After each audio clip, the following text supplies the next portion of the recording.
Welcome once again to another Thursday. Wait, what? It's Dragon Week, so you want Norse dragons? I guess I can do that. Norse myth is no stranger to dragons, after all.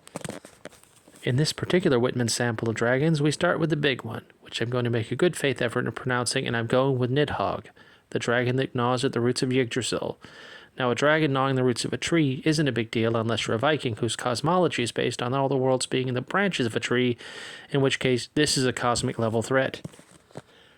This dragon is a symbol of decay and corruption, and definitely a monster and not someone who gets invited to god parties.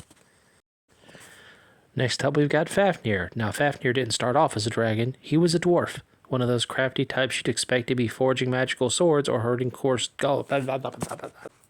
Next up, we've got Fafnir. Now, Fafnir didn't start off as a dragon.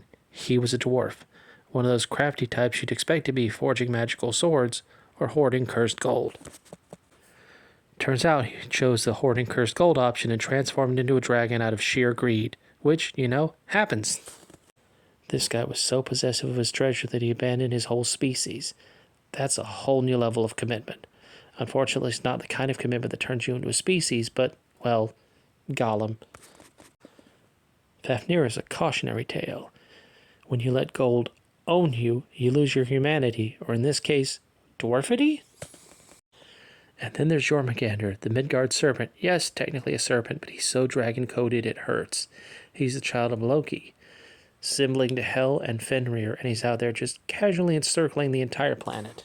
His main gig? Waiting for Ragnarok so he can throw down with Thor in the ultimate grudge match. No hoarding, no gnawing, just raw world-ending potential.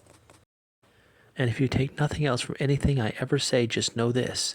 So much of the trouble of Ragnarok could have been avoided if the Norse gods had just been freaking kind to Loki's children. Instead, they tossed Hel into the underworld, chain up Fenrir, and yeeted Jormungandr into the ocean, and then they act surprised when things didn't turn out so great. Actions have consequences, even when you're divine. So this Dragon Week, remember, not all dragons start out as monsters. Sometimes they're made. Happy Dragon Week. See you next Thursday.